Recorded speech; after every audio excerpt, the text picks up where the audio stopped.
Apreciables legisladoras y legisladores, estimadas y estimados funcionarios públicos, especialistas y colegas de la sociedad civil, amigos de los medios de comunicación, señoras y señores. Gracias por su invitación para presentar una opinión independiente y especializada de México Evalúa, institución que dirijo, sobre la iniciativa de la reforma eléctrica, especialmente en las áreas de gobernanza, transparencia y rendición de cuentas. Bajo este tema nos convocaron.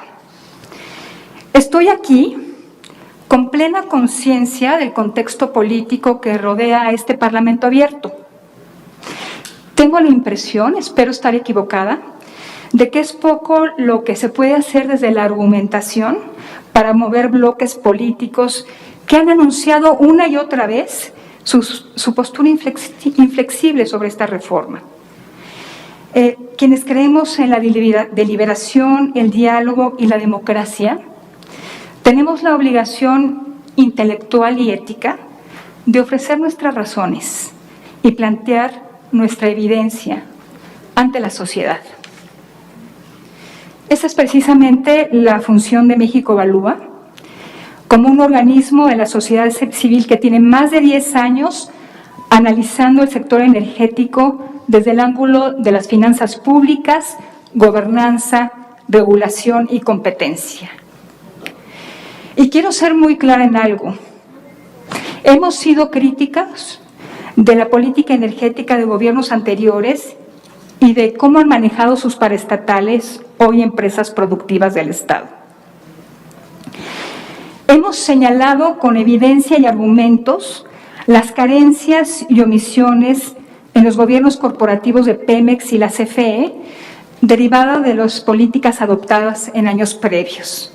Y hemos señalado una y otra vez ante gobiernos y legislaturas previas que la opacidad y la corrupción son un lastre que impide que estas dos empresas desplieguen su pleno potencial. Hoy estoy aquí para plantear nuestra visión con la misma convicción. Queremos una CFE fuerte, productiva, transparente, eficiente, pero también que rinda cuentas y se someta a controles por parte de otros entes del Estado mexicano para asegurar que sus impactos son todos en beneficio de los mexicanos. Queremos una CFE que tenga capacidad y recursos para enfrentar los grandes retos, la emergencia global por el cambio climático, la pobreza energética, la generación de energía que necesita este país para crecer. ¿Y resuelve la iniciativa del gobierno estos retos? Desde mi perspectiva, no.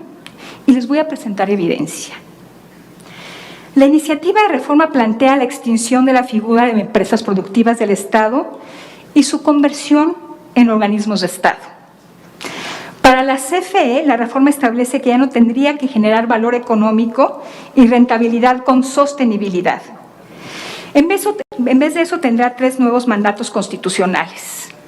1, estar a cargo de toda la cadena de valor de la industria eléctrica con un 50% mínimo del mercado de generación garantizado y 100% de participación en transmisión, distribución y suministro básico. También sería monopsonio, es decir, el único comprador mayorista de electricidad, lo que incluiría el control de despacho eléctrico y la proveeduría del sector eléctrico. 2, actuar como su propio regulador, pues asumiría las facultades que hoy corresponden a la Comisión Reguladora de Energía, con lo que la CFE determinaría sus propios términos y condiciones de operación, incluyendo las tarifas.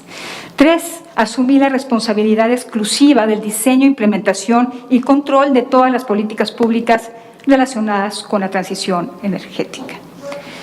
Con la reforma, la CFE se convertiría en un órgano constitucional autónomo con un estatus legal superior al de las Secretarías de Estado.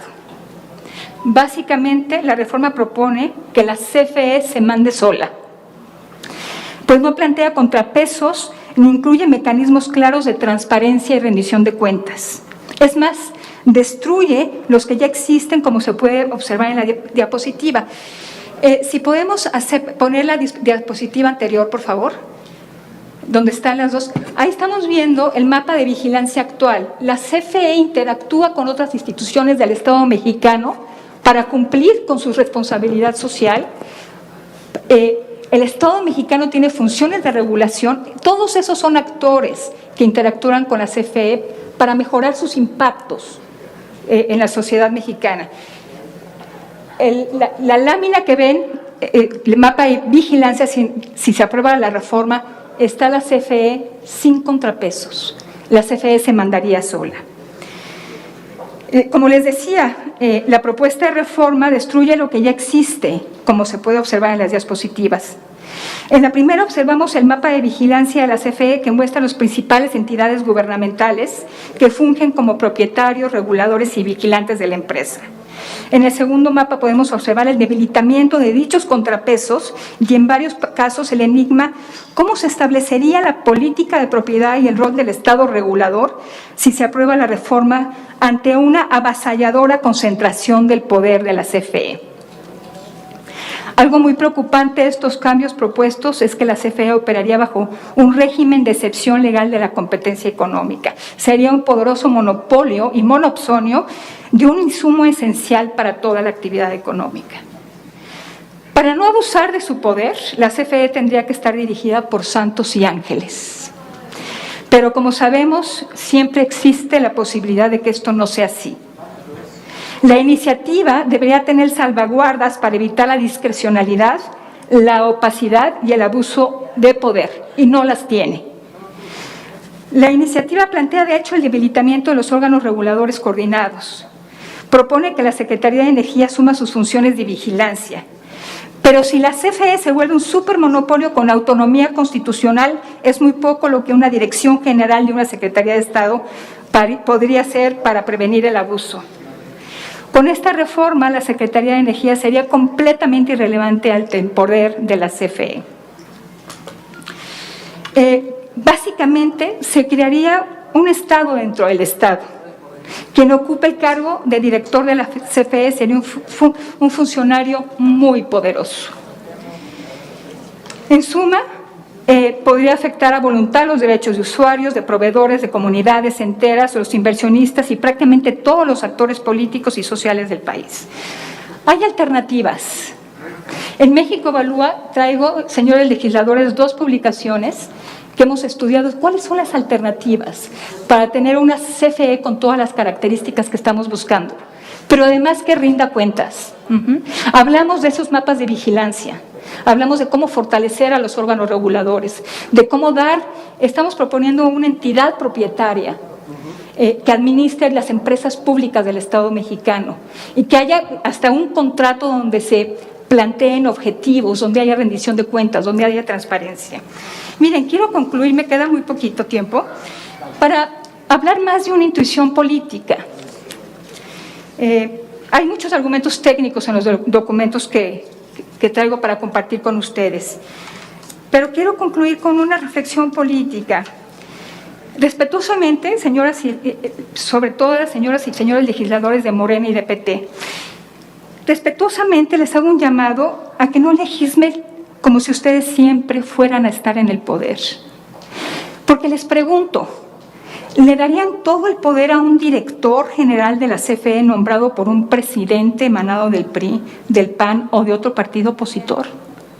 ¿Le darían todo el poder a un director general de la CFE que fuera del ala completamente contraria a la suya dentro de su propio partido político? Mi atenta petición es que legislen como si ustedes y su poder actual no fueran eternos, porque no lo son. Legislen pensando en el futuro, pongan reglas claras, salvaguardas, contrapesos a la discrecionalidad y frenos al abuso. No destruyan el esquema en el que existen instituciones reguladoras y de vigilancia, pues estas pueden ser necesarias para detener el abuso de alguien que en el futuro podría llegar a dirigir la CFE sin comulgar con ustedes y su ideología. Reitero mi ofrecimiento para poner a disposición nuestros estudios y recomendaciones sobre gobierno corporativo, transparencia y rendición de cuentas. Muchas gracias.